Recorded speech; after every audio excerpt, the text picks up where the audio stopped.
New boss mocked his resume gap. The VA letter on his desk changed everything. 3 years. That's the gap on my resume my new boss couldn't stop bringing up. Not once, not twice, but at least 4 separate times during my first 2 weeks on the job.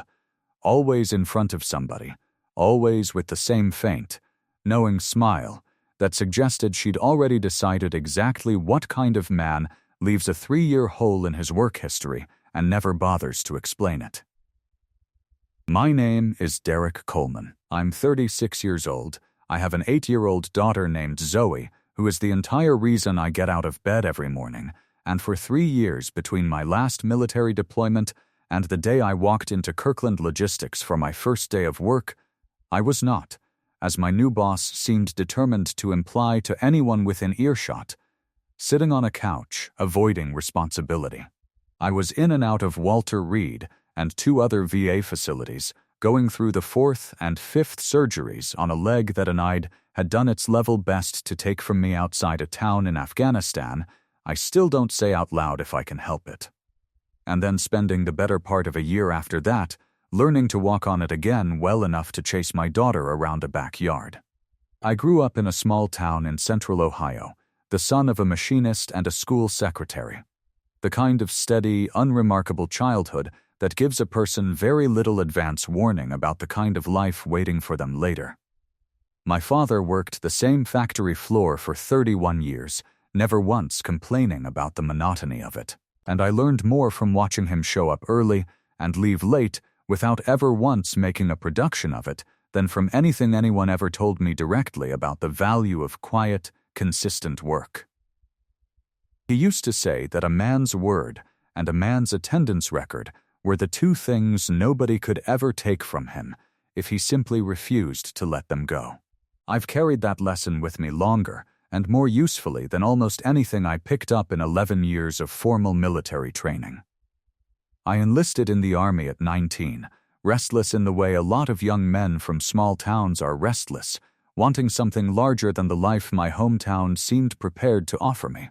I found, over 11 years of service, exactly the kind of purpose I'd been looking for, rising steadily through the ranks to become a staff sergeant responsible for coordinating logistics and supply movement for my platoon.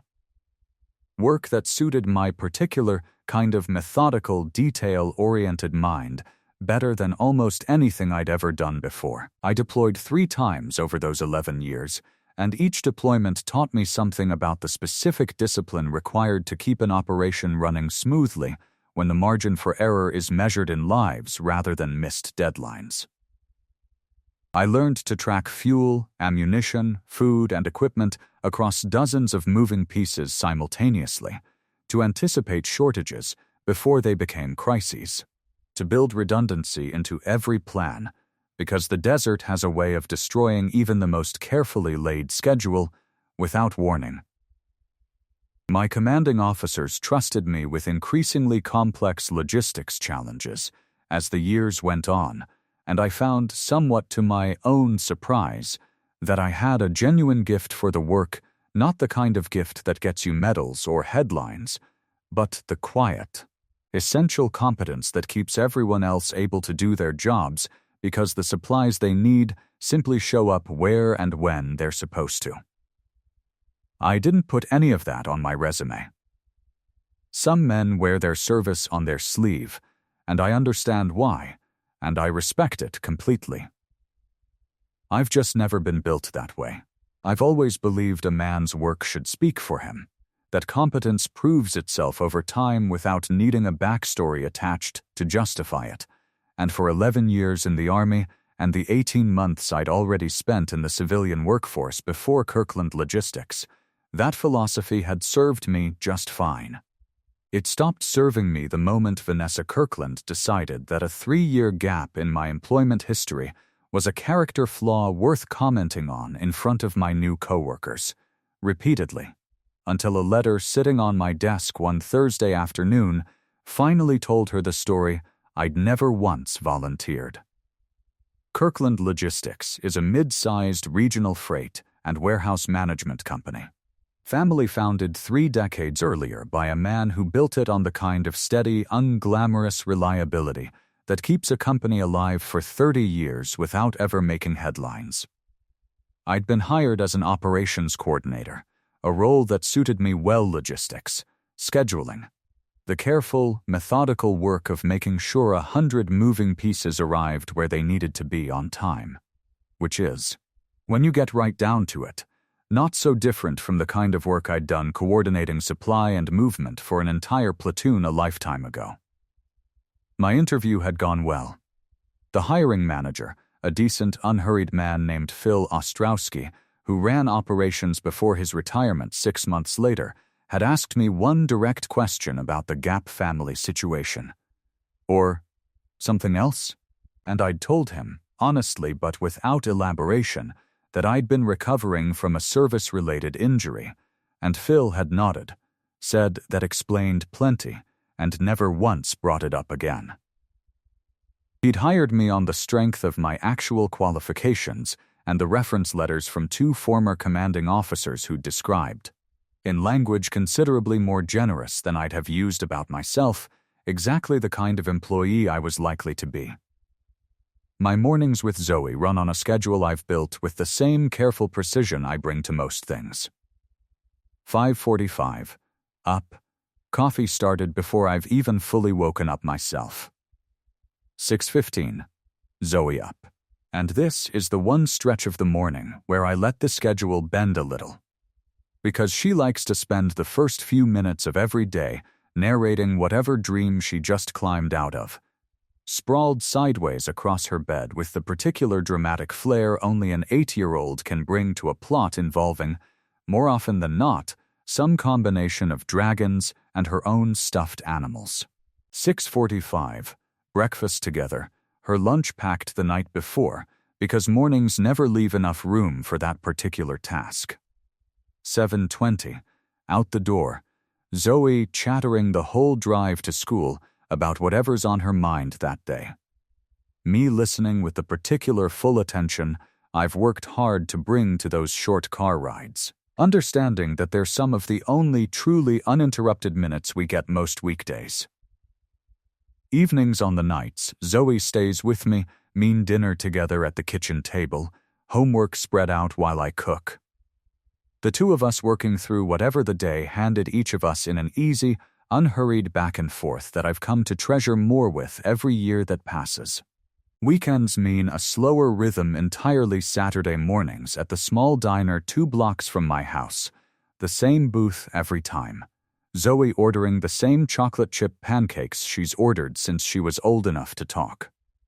Me working through a crossword while she narrates an elaborate story involving whatever toy she's brought along that week. It is, in its ordinary, unremarkable way, exactly the kind of life I fought hard to get back to during those 3 difficult years, and I have never once taken for granted how easily it could have gone differently. Zoe's mother, my ex-wife Angela, and I separated not long after I returned from my final deployment, a decision that had far more to do with the strain those years of deployment and injury had placed on a marriage neither of us had fully anticipated than with anything dramatic or sudden.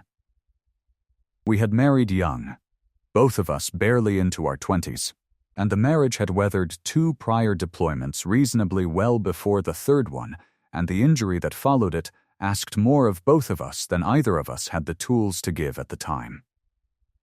Angela had spent those months essentially raising Zoe alone, while also managing the logistics of my care from a distance, driving hours to visit me at Walter Reed whenever she could arrange childcare, holding together a household and a marriage and a small child's entire sense of normalcy, almost single-handedly. By the time I was finally home for good, something essential between us had simply worn through, not from any lack of love, but from the sheer accumulated exhaustion of years spent apart under circumstances neither of us had chosen.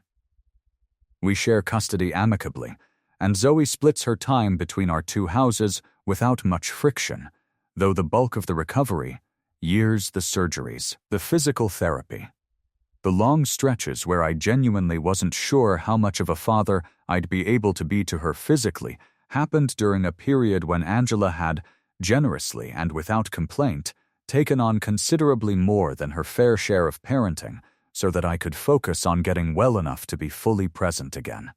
I have never once taken that generosity for granted, and I've made sure, in the years since, that Zoe understands both her parents love her completely, regardless of the household she happens to be sleeping in on any given night. Angela and I talk regularly now, coordinating Zoe's schedule with an ease that took real, deliberate work to build. And I count myself fortunate that whatever else that difficult chapter cost us, it never once cost either of us our ability to co-parent our daughter well. Phil retired 8 days after I started. His replacement, a regional manager named Vanessa Kirkland, no relation to the company's founder. A coincidence of surnames that had apparently helped her get noticed during the interview process, arrived with an entirely different philosophy about how to run a team. One built around aggressive quarterly targets, constant visible hustle, and a deep, almost reflexive suspicion of anyone whose work history didn't look like a straight, unbroken climb. Vanessa Kirkland was 39 years old, sharp and ambitious, the kind of regional manager who had climbed through 3 different companies in 12 years by consistently outperforming quarterly targets and never once appearing to hesitate on a decision. A reputation she had cultivated carefully and clearly took real pride in. She had grown up, I would learn much later, in a household where her own father had struggled with steady employment, in and out of jobs throughout her childhood, in ways that had left the family financially unstable more years than not. And she had built her entire adult identity, in direct reaction to that instability, around the specific, unshakable belief that consistent, visible hustle was the only reliable path to security. She had earned the Kirkland Logistics regional manager position at 39, younger than most people who reach that level in the industry, through a track record of turning around underperforming teams at 2 previous companies, work she genuinely excelled at and took real pride in. Her employees at those previous companies had, by most accounts, respected her competence even when they found her management style demanding, and she had built a reputation, going into her new role at Kirkland, as a leader who got results, whatever the cost to the more delicate feelings of the people she managed along the way. It was a reputation that had served her career well for over a decade, right up until the moment it collided, entirely by accident, with a man whose actual story deserved considerably more care than her usual style of leadership had ever bothered to extend anyone. She told me once, much later, about a specific memory from her childhood that she said had shaped more of her professional philosophy than she'd ever fully realized, until our situation forced her to examine it coming home from school at age 11 to find her father sitting at the kitchen table in the middle of a workday. Unemployed again, a gap he never adequately explained to her mother or to Vanessa herself. One in a long series of similar gaps that had left the family scrambling more than once to cover rent.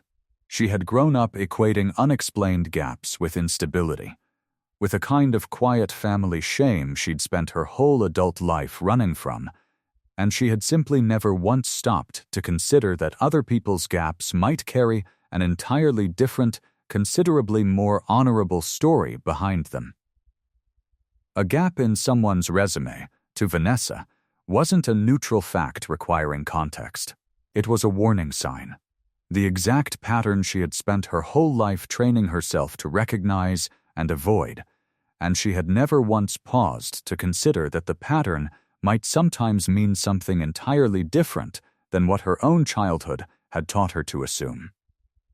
She found my resume in the onboarding files during her first week, and she brought up the gap for the first time during a team meeting on only her 3rd day in the role, in front of 11 other employees, most of whom I'd only just met myself. "Derek, I noticed something interesting going through everyone's files," she said, holding up a printed copy of my resume with a small, pointed smile. 3 years missing here, between your last position and joining us. Anybody want to guess what that's about?" She said it lightly, almost playfully, the kind of comment clearly meant to read as harmless workplace banter rather than the pointed humiliation it actually was, and a couple of people in the room laughed, uncertain. The particular nervous laughter of people who don't yet understand whether they're supposed to find something funny or uncomfortable. I didn't answer right away. I've learned, across 11 years of service and considerably more difficult conversations than a conference room full of strangers could ever produce, that the first response to provocation is rarely the wisest one, and I let a beat of silence sit in that room before I said, simply, personal matters. Nothing that affects my work here. It was true, and it was also, I recognized even as I said it, a door I was leaving deliberately closed. Because I didn't yet know Vanessa Kirkland well enough to decide whether my service, my injury, my 3 hardest years deserved to be handed to her as easily as she seemed to think they should be. She'd raised an eyebrow at my answer, the particular expression of a woman unaccustomed to being told, even gently, that a question wasn't going to get answered on her terms, and she'd moved the meeting along, but the comment didn't stop there. It became, over my first 2 weeks, something closer to a running theme, a passing remark about my extended sabbatical during a project debrief. A comment to another coordinator, loud enough for me to hear, wondering aloud whether some people just need 3 years to figure out they actually want to work. A pointed question during a one-on-one about whether I felt caught up on modern logistics software given how long I'd apparently been out of the game. Each individual comment was small enough that objecting to any single one of them would have sounded, I suspected, like an overreaction. Together, across 2 weeks, they built into something considerably heavier, a quiet, persistent undermining of my credibility in front of an entire team that hadn't yet had the chance to form their own opinion of me based on my actual work. All of it built on Vanessa's confident, entirely wrong assumption that a gap in employment could only mean laziness, instability, or some failure of character she'd apparently decided she didn't need to investigate before judging. There was one particular incident, near the end of my 2nd week, that made the whole pattern impossible to ignore any longer. Vanessa had assigned a mid-sized client account transition to me. Standard onboarding work well within my capabilities, but during the project kickoff meeting, in front of the client's own representatives who had dialed in remotely, she'd added, almost as an aside, Derek's newer to the team. He took a few years off before joining us, so we'll make sure he's got the support he needs to get up to speed. It was delivered with a smile, framed as helpfulness, but it landed, in front of an actual paying client, as a quiet vote of no confidence in the very person she'd just assigned to handle their account. I felt my jaw tighten. A familiar, controlled tension I'd learned to manage across 11 years of absorbing far worse provocations without letting it show on my face. I thought, in that moment, about every difficult conversation I'd ever navigated in uniform. Every time a superior officer's careless comment had tested my composure in front of subordinates who were watching to see how I'd handle it. The lesson had always been the same. React in the moment, and you hand the other person exactly the story they wanted to tell about you. Stay steady. Let your actual work speak once the moment passes, and you keep the only kind of credibility that actually matters in the long run. I applied that same discipline now, nodding along as though the comment hadn't landed at all, and turned my full attention back to the client's onboarding requirements. I finished that meeting and the transition project itself without a single error, ahead of the timeline Vanessa herself had set, and I said nothing about the comment directly to her, filing it away instead with the rest of the small, accumulating slights from those first 2 weeks. Priya Anand, who had sat in on that same meeting, found me afterward at the break room coffee machine and told me, quietly, that she'd noticed the pattern too. That she didn't think it was her place to say anything directly to Vanessa, but that she wanted me to know I wasn't imagining it. It was a small kindness, but it mattered more than she probably realized. The simple relief of having one person confirm that what I was experiencing was real and not some overly sensitive misreading on my part. My daughter Zoe noticed something was different those first 2 weeks, the way kids always notice more than adults give them credit for.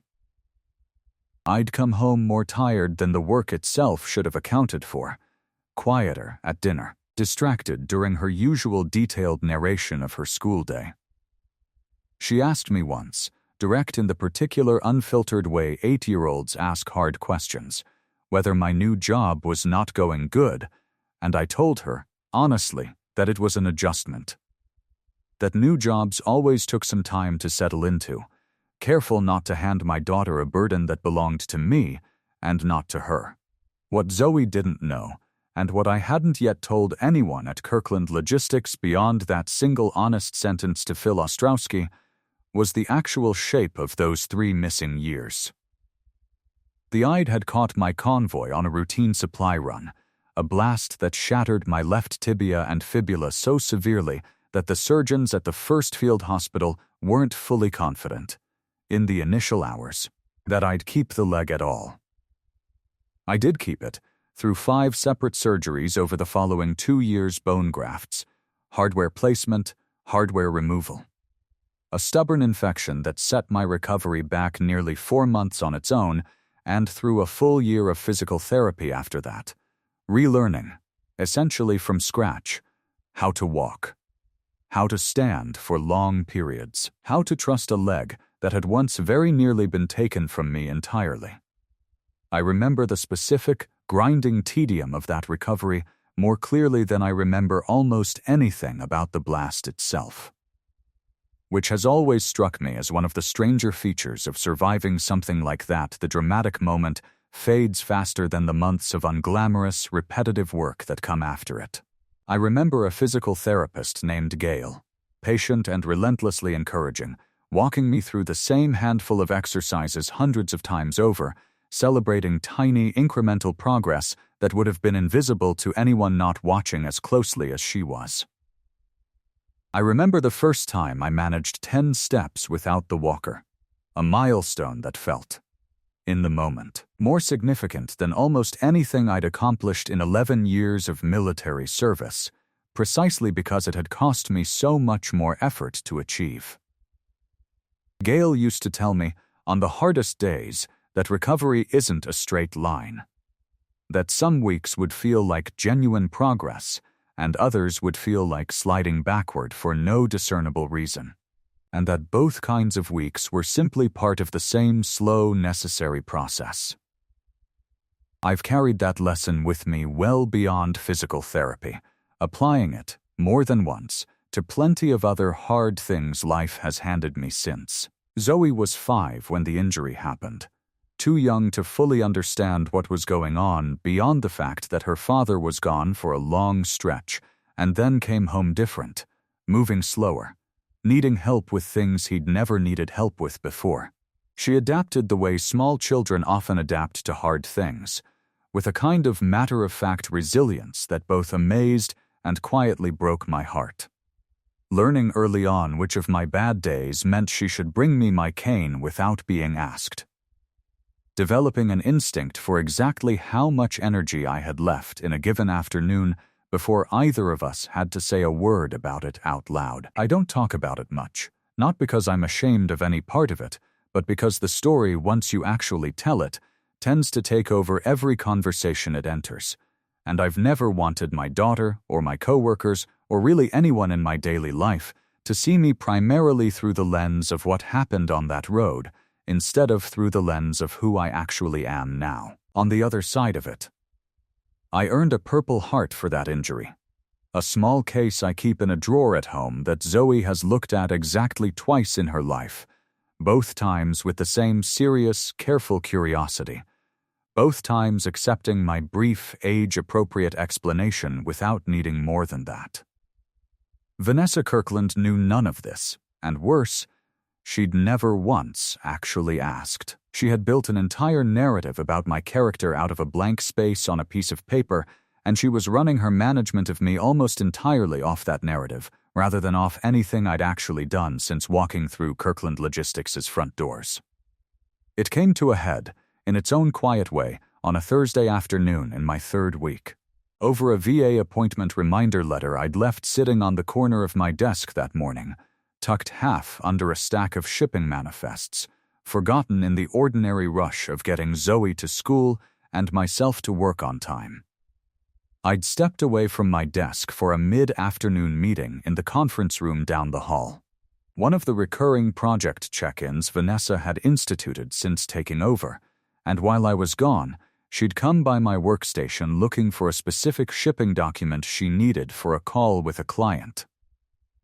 The kind of unannounced desk search that had become, in 3 short weeks, one of several small habits of hers that made the whole team a little more on edge than they'd been under Phil. She found the document she was looking for easily enough, but she also found, sitting in plain view on the corner of my desk, an official Department of Veterans Affairs letterhead envelope, opened, the letter itself half visible, a routine appointment reminder for a follow-up orthopedic consultation, referencing, in the specific administrative language such letters always use, continued monitoring of service-connected injury, left lower extremity.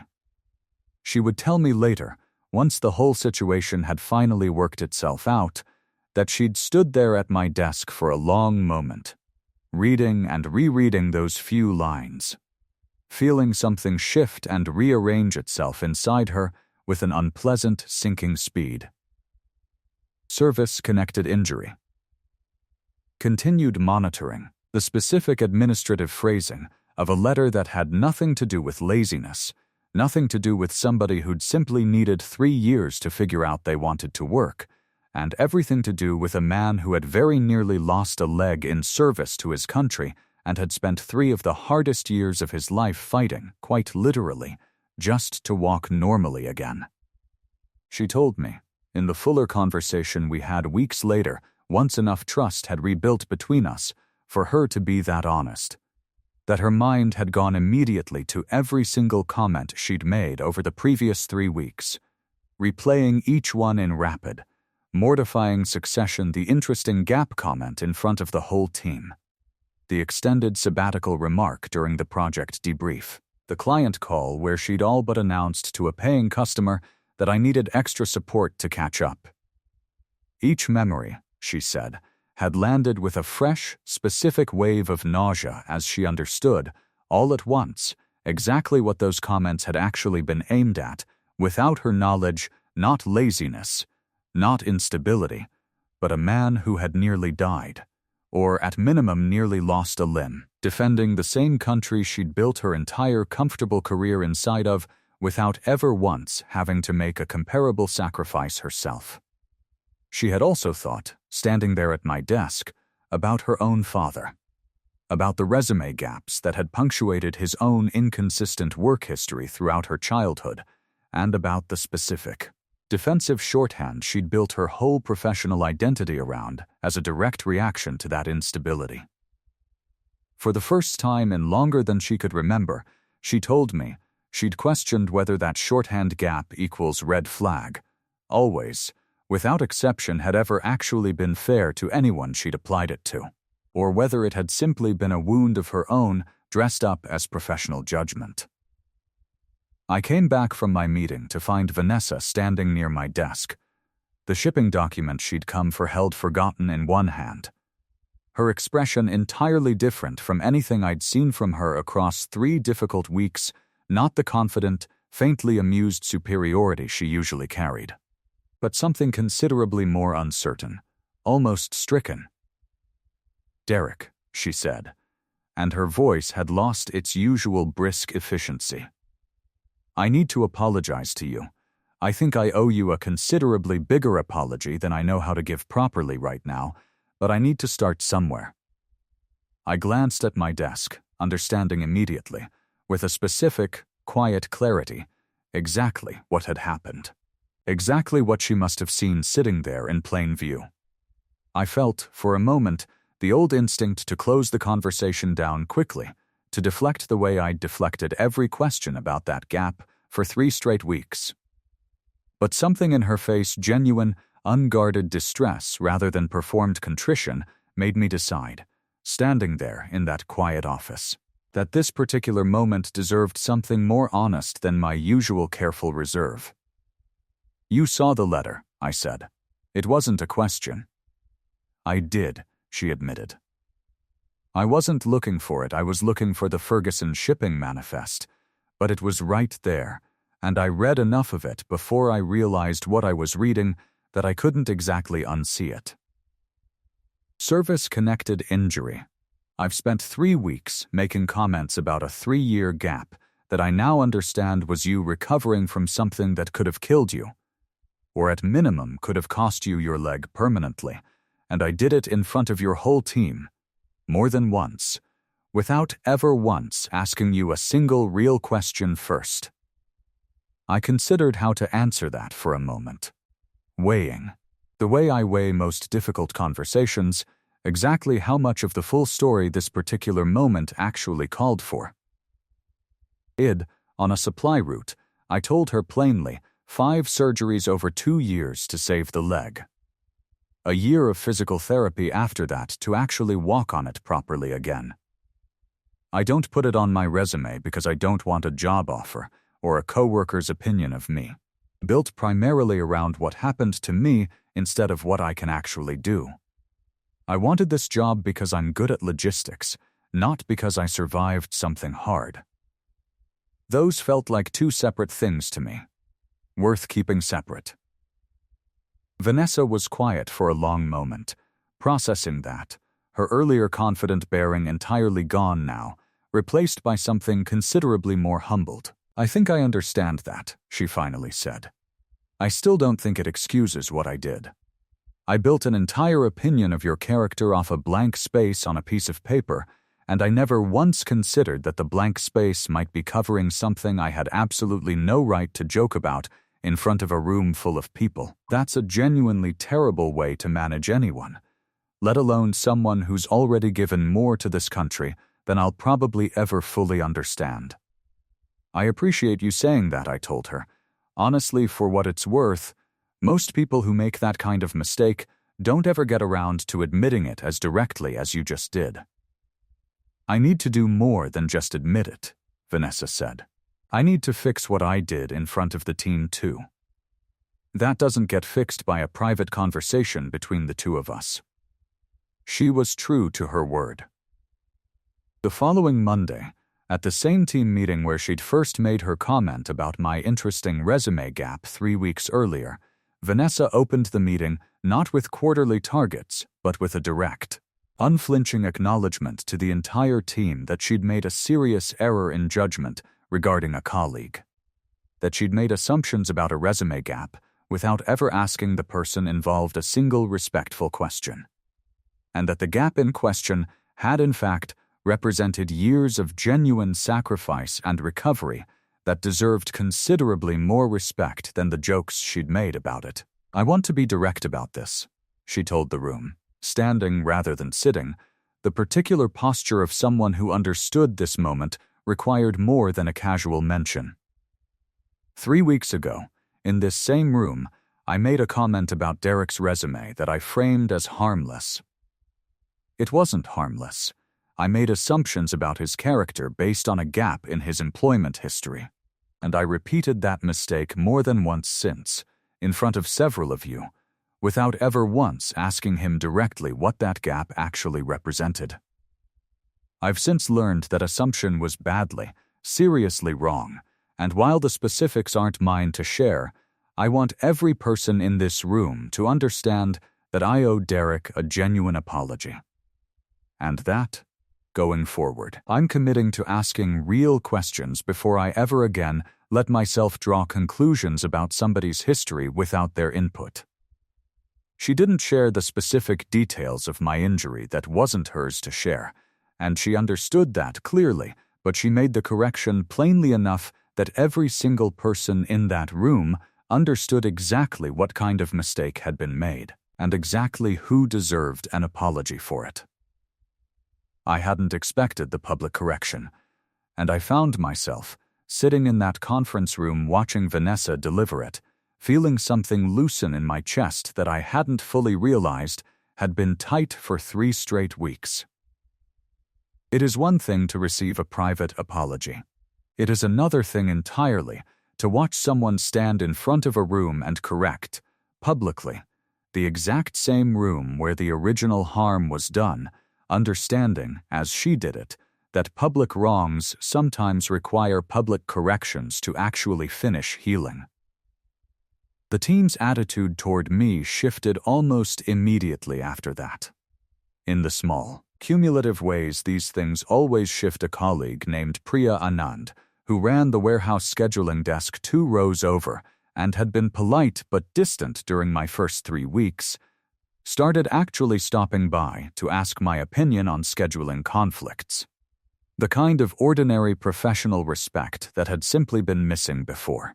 Priya, I would learn over the following months, had her own brother serving overseas at the time, a fact she hadn't mentioned during those first uncomfortable weeks, but that made her quiet solidarity at the coffee machine make considerably more sense in hindsight.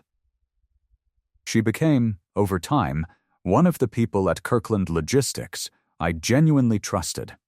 Someone who understood, in her own way, exactly what kind of weight a military family carries, even when nobody else in the room can see it. She told me once, over lunch a few months into our growing friendship, that she'd almost said something to Vanessa directly during those first 3 weeks, had gotten as far as drafting an email pointing out the pattern before deleting it, uncertain whether it was her place as a fellow employee to intervene. I regretted not sending it, she admitted. I told myself it wasn't my business, but watching you handle it with so much restraint made me realize restraint isn't the same as nobody noticing. I want you to know I noticed the whole time, even if I didn't say anything until later. I told her that her quiet solidarity at the coffee machine had actually mattered more than she probably realized. That sometimes just knowing you're not imagining something is worth more than a formal intervention would have been. A younger coordinator named Marcus Delgado, who'd laughed along nervously at Vanessa's original comment out of simple social pressure, found me privately later that week to apologize for laughing at all, admitting he'd felt uncomfortable in the moment but hadn't known how to push back against his brand-new boss during her 3rd week on the job. I told him I appreciated the apology and that I understood exactly how difficult it can be for a junior employee to challenge a superior in real time, especially one still establishing her authority over a new team. Marcus was only 2 years out of college, still finding his footing in his first real logistics job, and I recognized in him something of my own younger self, eager and a little unsure, still learning which instincts to trust. We ended up working closely together on several projects in the following months, and he became, in his own quiet way, one of the strongest advocates for me on the team. The kind of colleague who made a point of crediting my contributions clearly and specifically in meetings, correcting the exact kind of quiet erosion of credibility Vanessa's early comments had briefly created. On one especially difficult client transition that spring, Marcus stayed late 3 nights running just to make sure the handoff went smoothly, and when the client praised the work afterward, he made a point of telling them, unprompted, that the transition plan had been my design from the start. It was a small gesture, but it mattered. The specific, deliberate kind of professional generosity that repairs damage far more effectively than any single apology ever could. Vanessa herself changed her management approach in ways that extended well beyond just my own situation.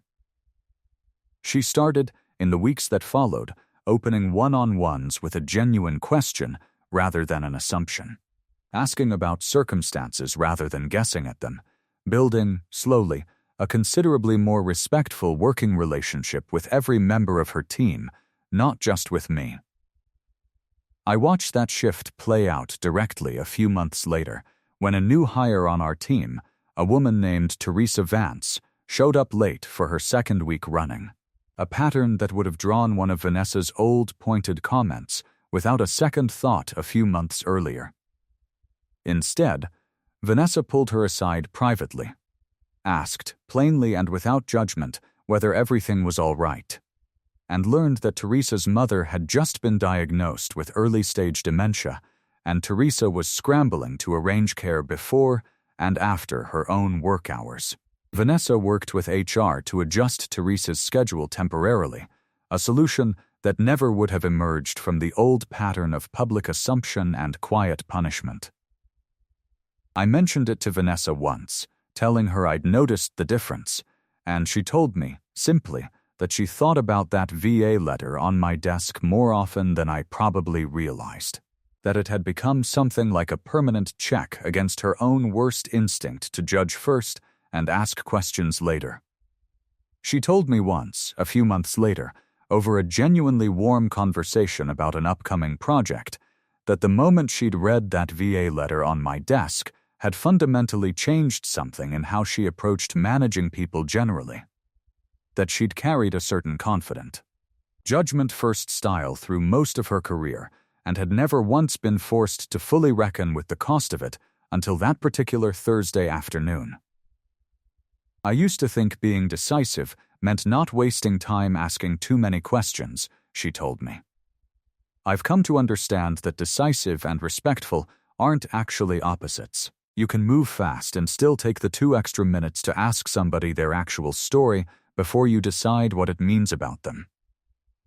I told her I appreciated that she'd actually done something with the mistake instead of simply apologizing and moving on, which is, in my experience, considerably rarer than people like to believe. Most people, once the immediate discomfort of being caught in an error passes, quietly slide back into whatever pattern produced the error in the first place. Vanessa didn't.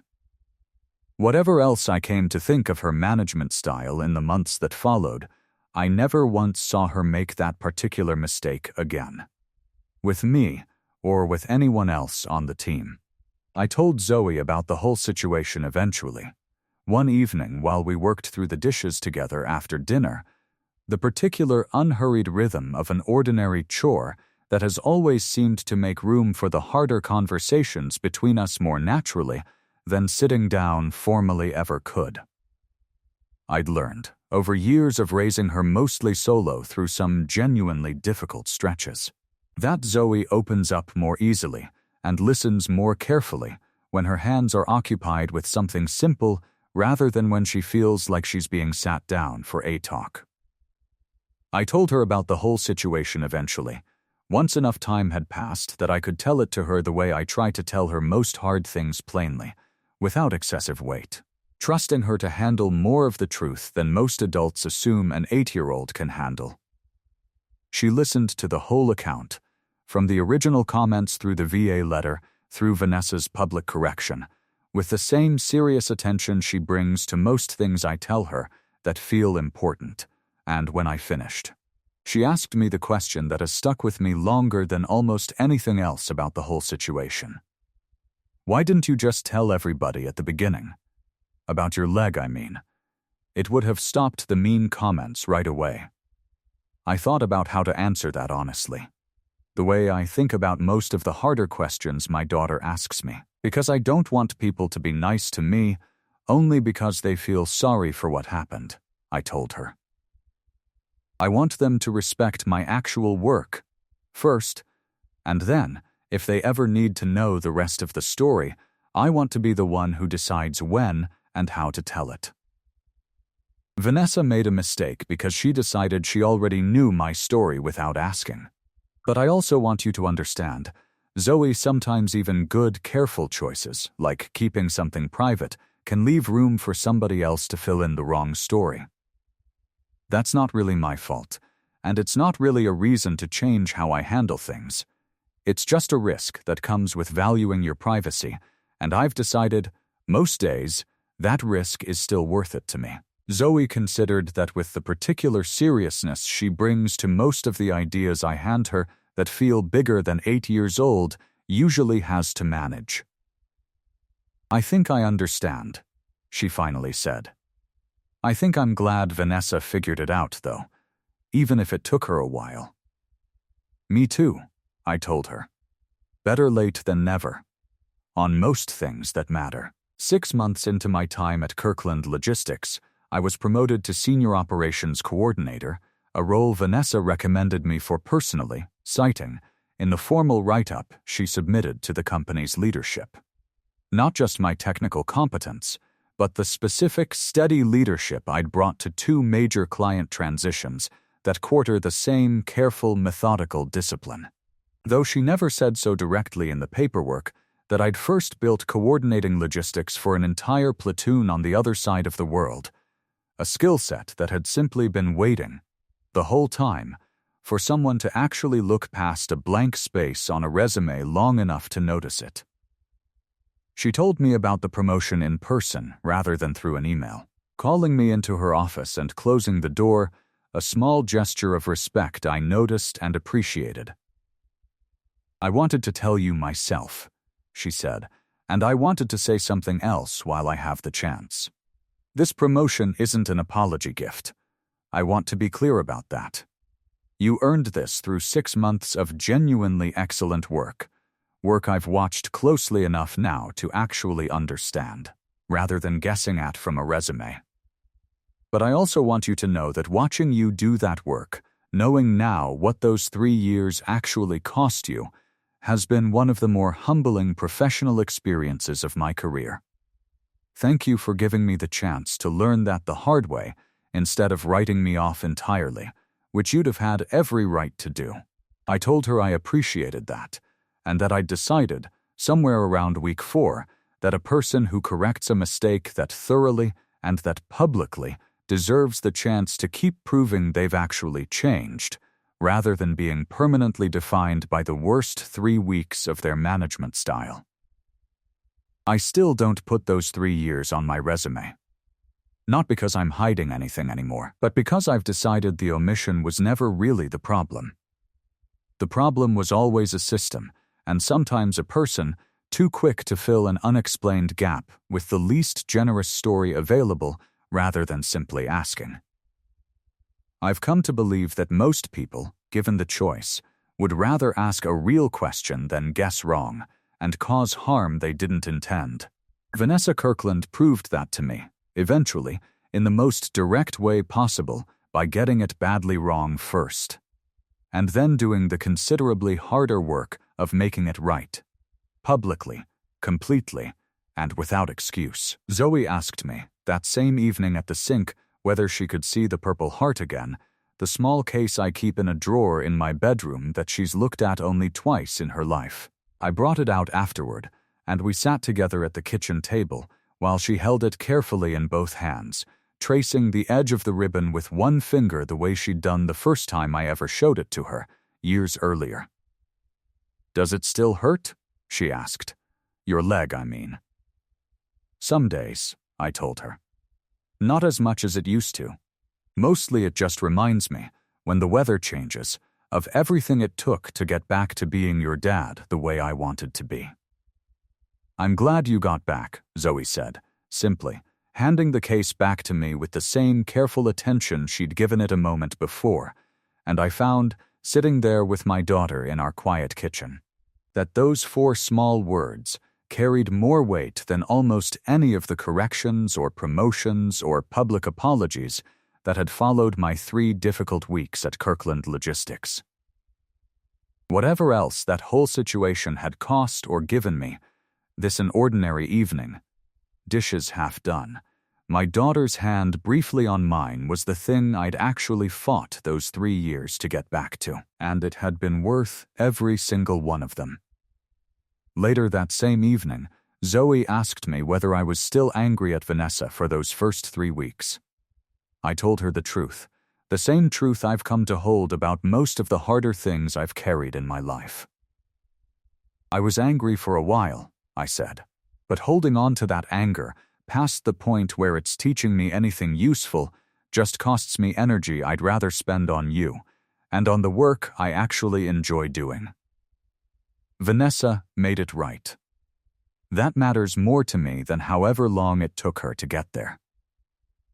Zoe nodded, satisfied with that answer in the particular, uncomplicated way she's satisfied with most true things I tell her, and reached for the remote to put on whatever show currently had her full attention, the ordinary, unremarkable rhythm of an evening that no longer carried any of the tension those first 3 difficult weeks had brought into our home. I think, sometimes, about how differently that whole situation could have gone if Vanessa had simply found the document she was looking for that Thursday and left my desk without ever noticing the letter tucked beneath it. How many more months or years I might have quietly absorbed her assumptions about my character, telling myself, the way I'd told myself for 3 weeks, that it wasn't worth the confrontation, that my work would eventually speak for itself regardless of what she believed about the gap on my resume.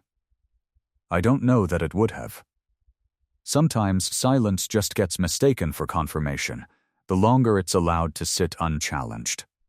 What I've come to appreciate most about the whole situation isn't really the apology itself, genuine as it was, or even the promotion that followed months later. It's the way Vanessa actually used the mistake afterward, carrying it forward into how she managed everyone on that team, not just me. Understanding that the 2 extra minutes it takes to ask a real question is rarely time wasted, and is very often the difference between managing people well and managing them carelessly. I sat beside my daughter on the couch that evening, my leg aching faintly the way it still does most evenings. A small, permanent reminder of 3 years most people at my job will never fully understand.